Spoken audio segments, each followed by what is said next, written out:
नमस्कार जी सभी को एक बार फिर से स्वागत है एक और नए दिन में।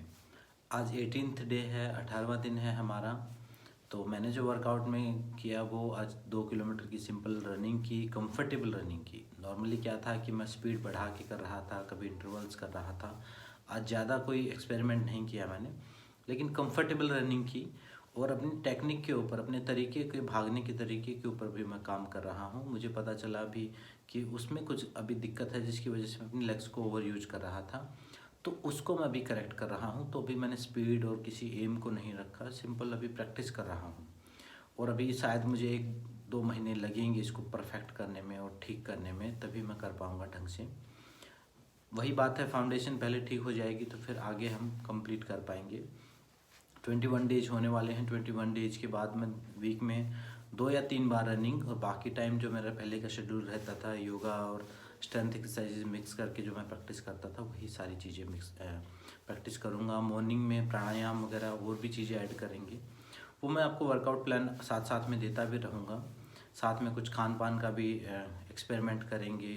कोई एक ऐसा प्रैक्टिकल डाइट प्लान बनाने की कोशिश करेंगे जो सबके लिए एप्लीकेबल हो। पहले हम जनरल डाइट पर बात करेंगे, फिर धीरे धीरे थेरेपेटिक डाइट तक पहुंचेंगे। जो भी थेरेपेटिक डाइट है वो देखिए डिफ़िकल्ट रहने वाली है। थेरेपेटिक डाइट, अगर आपको कोई क्रिटिकल प्रॉब्लम्स हैं, बीमारियां हैं, तो वो थोड़ी सी मुश्किल रहने वाली है। उसको आपको फुल डे अटेंशन देना पड़ेगा, क्या खाना है क्या नहीं। और जो शुरुआत में हम काम करेंगे जनरल डाइट के ऊपर, ताकि एक जो ठीक ठाक पर्सन है, जो अभी बीमारियां ज़्यादा नहीं हुई हैं, तो वो खा के उसको स्वस्थ रह सके। ऐसे डाइट प्लान शुरुआत में हम सीखेंगे, उसके ऊपर काम करेंगे। उसके बाद धीरे धीरे और टफ ले करते जाएंगे और थेरेपेटिक करते चले जाएंगे। पहले जर्नल पे काम करेंगे, फिर फैट लॉस पे काम करेंगे, फिर थेरेपेटिक डाइट पर काम करेंगे। ऐसे स्टेप बाय स्टेप चलेंगे और कोशिश करेंगे कि हर डाइट प्लान बहुत ज़्यादा 21-21 दिन तो नहीं दे पाएंगे, लेकिन 1 वीक एक टाइप की डाइट के ऊपर काम करेंगे। हर रोज़ एक कोई नई चीज़ सीख लेंगे, तो उससे क्या रहेगा कि एक अवेयरनेस क्रिएट होगी। एक धीरे धीरे हमें सीखने को मिलेगा कि क्या खाना है, कब खाना है, कितना खाना है, क्या कहाँ कहाँ गलतियाँ हैं।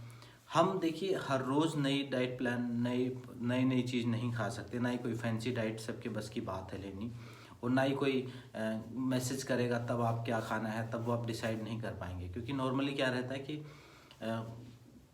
इतनी चीज़ें अवेलेबल रहती नहीं। जो हमारे आसपास है, जो हमारे लिए प्रैक्टिकल है, वही चीज़ हमारे देश काल परिस्थितियों के हिसाब से जो प्रैक्टिकल है, उसी को कवर करने की कोशिश करेंगे। तो वर्कआउट में भी आप सबके लिए वही प्लान है जो वीक का चला हुआ है। मेरी कंफर्टेबल रनिंग चली हुई है, 21 डेज तक मैं रनिंग ही करूँगा। उसके बाद वीक में 2-3 बार रनिंग, और बाकी टाइम नॉर्मल एक्सरसाइजेज मैं अपनी जो मेरा रूटीन था उस पर आ जाऊँगा मैं।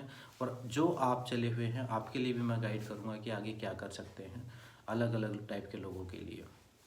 अब बहुत सारे लोग ऐसे हैं जिनको थेरेपी की ज़रूरत है, बहुत सारे लोग ऐसे हैं जिनको फ़ैट लूज़ की ज़रूरत है, बहुत सारे ऐसे हैं कि उनको जॉइंट प्रॉब्लम, बैक पेन वगैरह है। तो उन सारी चीज़ों को थोड़ा ध्यान में रखते हुए, क्योंकि देखिए गोल बहुत अलग अलग है, हर किसी का इंडिविजुअल है, लेकिन बेसिक फाउंडेशन हर किसी की स्ट्रॉन्ग होनी ज़रूरी है। अगर बेसिक फाउंडेशन नहीं स्ट्रॉन्ग होगी, जो बेसिक है, आदत अगर किसी की नहीं बनी, चाहे उसको थेरेपी की ज़रूरत हो, चाहे वो फैट लूज के लिए करे, कोई कर ही नहीं पाएगा कुछ। उसको कितना ही एक्सपर्ट डाइट वो वर्कआउट प्लान दे दूँ, कितना ही एक्सपर्ट मैं डाइट प्लान दे दूँ, असल में जो प्रॉब्लम है वो हमारी खुद की है। अच्छे ट्रेनर्स की प्रॉब्लम नहीं, दुनिया भर के ट्रेनर्स बहुत अच्छे हैं, अच्छे डाइटिशियन भी हैं, अच्छे नॉलेज देने वाले, हर कोई अच्छे योगा गुरु भी हैं, लेकिन प्रॉब्लम हमारी खुद की हैबिट में है। हमें सेल्फ अवेयरनेस नहीं है। हमें लगता है कि हमें कोई दूसरा ठीक करेगा तब हम ठीक होंगे। हमने हम ये भूल गए हैं कि ये शरीर बीमार होने के लिए नहीं बना। हम ये समझते हैं कि शरीर तो बीमार होगा ही होगा। इसको अलग अलग, कभी डॉक्टर को दिखाया, कभी योगा ट्राई किया, कभी आयुर्वेद ट्राई किया, कभी होम्योपैथी ट्राई की। हमने ये मान ही लिया है कि बीमार होना तो हमारा जन्मसिद्ध अधिकार है, ये तो होने ही होने हैं। क्यों ये भ्रम हमें क्यों हो गया है?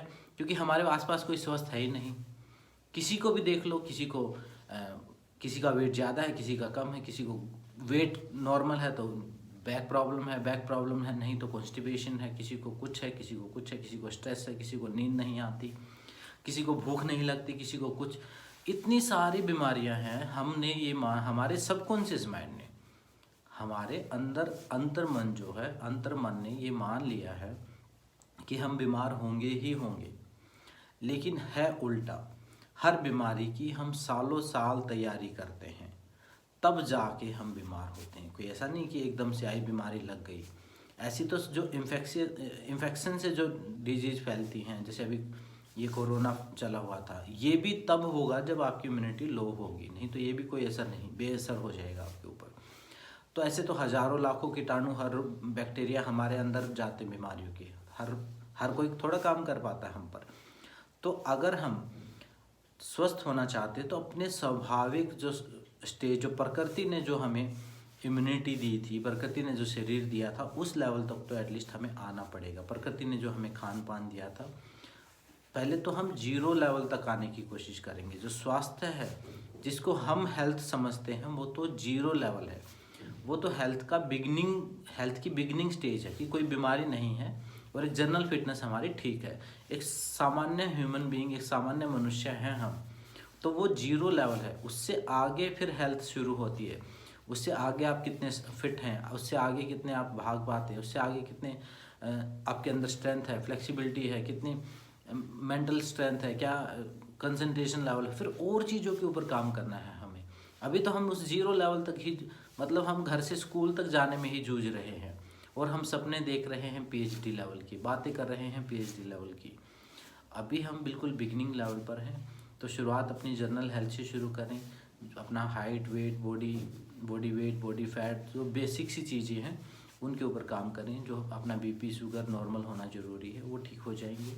उसके बाद फिर आप पर्टिकुलर किसी एम को, किसी गोल को लेके, किसी का हो सकता है गोल हो 10 किलोमीटर रन करना, किसी का हो सकता है गोल हो 100 किलो वज़न उठाना, किसी का गोल हो अच्छा दिखना, किसी का गोल हो माइंडफुलनेस के साथ अपने जीवन को जीना, ध्यान की ऊंचाइयों को पाना, स्पिरिचुअल गोल हो सकता है, किसी का गोल कुछ हो सकता है।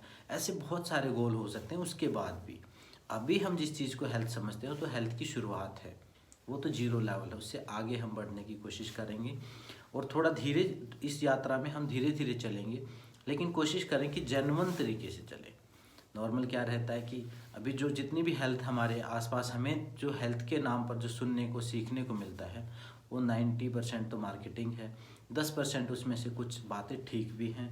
वो 10% भी तब काम करती हैं जब आपकी बाकी सारी चीज़ें ठीक हों।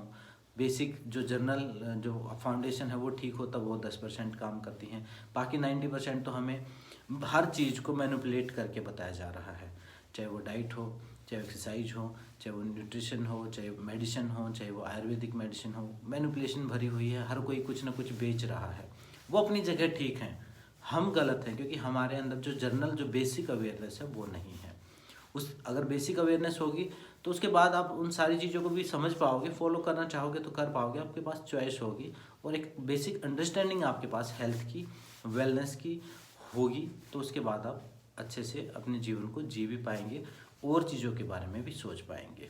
चलिए, आज की वीडियो में इतना ही था। सिंपल सी रनिंग की थी मैंने। आप लोग भी वर्कआउट करते रहें। 3-4 दिन बाद अगर थकान आपको महसूस हो तो आप एक दिन रेस्ट कर सकते हैं। रेस्ट में कोई भी इजी एक्सरसाइज आप कर सकते हैं। आज की वीडियो में इतना ही। मिलते हैं नेक्स्ट वीडियो में। कोई सजेशन हो तो कमेंट करें, वीडियो को शेयर कर सकते हैं। ओम शांति शांति।